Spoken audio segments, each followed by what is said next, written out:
بسم اللہ الرحمن الرحیم۔ سیرت طیبہ صلی اللہ علیہ وسلم، سبق نمبر 16۔ نبی اکرم صلی اللہ علیہ وسلم کی عمر مبارک جب 35 سال کی ہوئی تو مکہ معظمہ میں ایک اہم واقعہ پیش آیا۔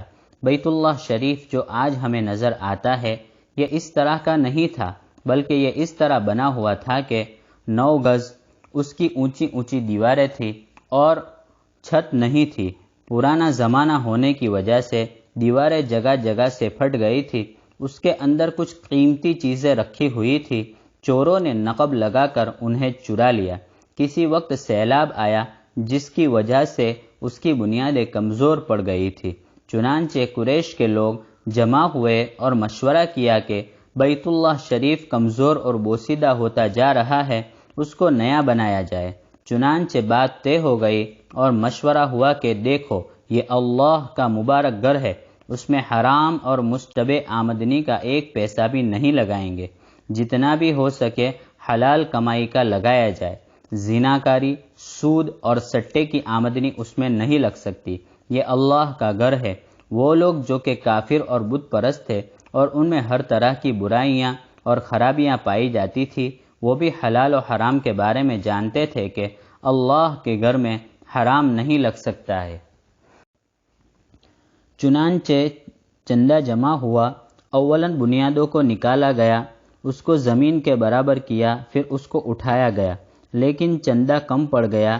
اتنا نہیں ہو سکا کہ پورا بیت اللہ شریف بن جائے۔ اب کیا کرے؟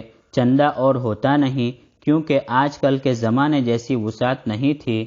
تو مشورے میں یہ بات آئی کہ ہمارے پاس پیسے کم ہے، دیوار بنا کر چھت نہیں ڈالی جا سکتی، اس لیے یہ 6 ذراع کا حصہ جانب حجر میں، جسے حتیم کہا جاتا ہے، چھوڑ دیا جائے۔ جب کبھی وسعت ہوگی تو بنا لیا جائے گا۔ اس چھوڑنے پر بھی اللہ کی حکمت رہی کہ ہم جیسے غریبوں کو بھی وہاں جانے کا موقع مل گیا۔ ورنہ تو بیت اللہ کے اندر ہم جیسا غریب کوئی جا ہی نہ پاتا۔ تو اللہ نے ایسی حکمت کی کہ اس حصے کے چھٹنے سے عام آدمی بھی بیت اللہ میں جا سکتا ہے، کیونکہ وہ بھی بیت اللہ ہی کا حصہ ہے۔ پہلے چھت نہیں تھی تو 6 ستون ان لوگوں نے اندر بنائے اور اس کے بعد چھت ڈال دی گئی۔ تعمیر کے دوران ایک اہم مرحلہ آیا کہ جب حجر اسود تک دیواریں پہنچی تو حجر اسود کو کون لگائے، اس پر جھگڑا شروع ہو گیا۔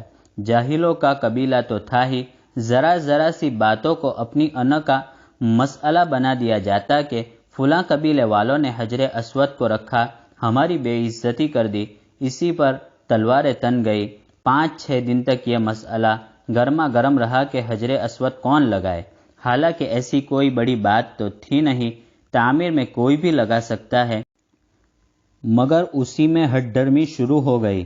بالآخر ان میں سے ایک سردار امیہ بن المغیرہ نے یہ کہا کہ آخر کب تک لڑتے رہو گے، اور کہا کہ طے کرو، کل صبح جو آدمی پہلے نمبر پر مسجد میں آئے اس کو ہم اپنا حکم بنا لیں گے، جو وہ کہے اس کا فیصلہ ہم سب تسلیم کریں گے۔ لوگوں نے کہا یہ رائے سب سے بہتر ہے۔ اب صبح کا انتظار ہونے لگا۔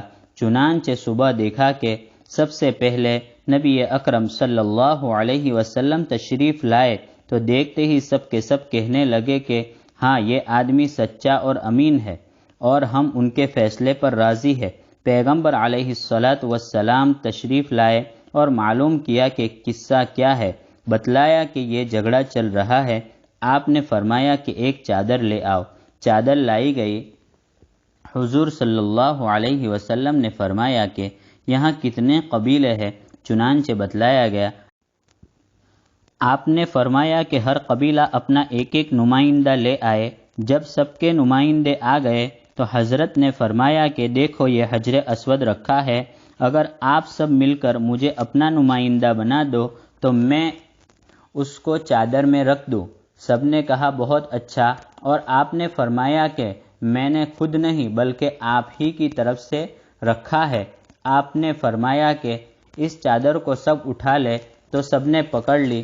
جب اس جگہ پہنچے جہاں پر پتھر لگانا تھا تو آپ نے فرمایا کہ اگر آپ مجھے اجازت دے تو آپ ہی کی طرف سے میں پھر اس کو لگا دوں۔ سب نے کہا بہت اچھا، آپ نے چادر سے اٹھا کر اس کو نصب کر دیا تو اللہ تعالیٰ نے آپ کے ذریعے سے ایک بہت بڑی لڑائی ختم کرا دی۔ تو نبی اکرم صلی اللہ علیہ وسلم کا یہ نہایت اکرام و اعجاز کا زمانہ تھا۔ جس مجلس میں آپ پہنچ جائے وہاں آپ کی عزت و تکریم ہوتی، آپ کے پاس لوگ امانت جمع کرتے، اور اللہ تعالیٰ نے آپ کو اس نوعمری اور نوجوانی کے زمانے میں بھی سراپا عفیف، پاک دامن، باحیا اور با کردار بنایا۔ وآخر دعوانا ان الحمد للہ رب العالمین۔